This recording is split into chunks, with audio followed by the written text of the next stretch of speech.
কারোর সাথে করি নাই। আমাদের হবিগঞ্জ পৌরসভার উত্তর শহর আমার মানুষ ভালোবাসছে বুটিয়ে নির্বাচিত করছি।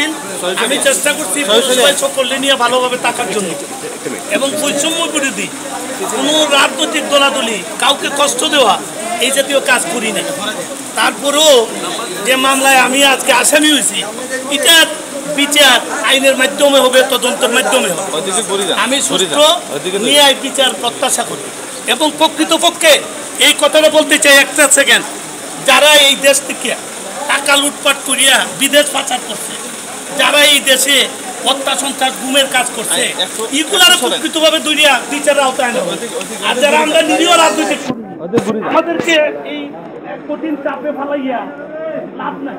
আমি তো অসহায় মানুষ, আমি নির্বাচিত মেয়র। আমার সন্তান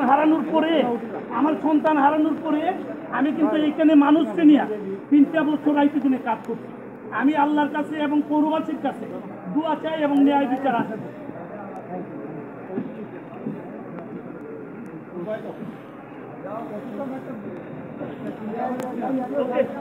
ঠিক আছে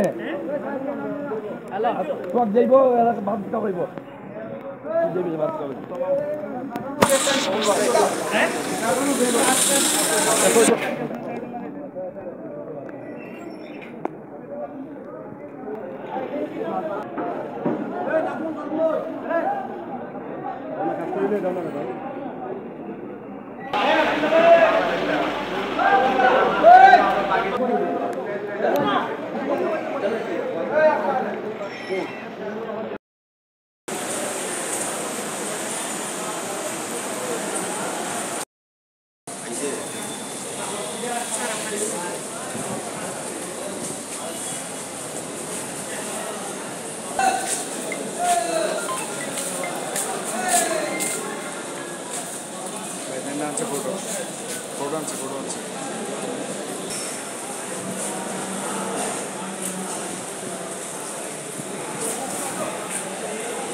তুমি আগে যাও কথা বলো।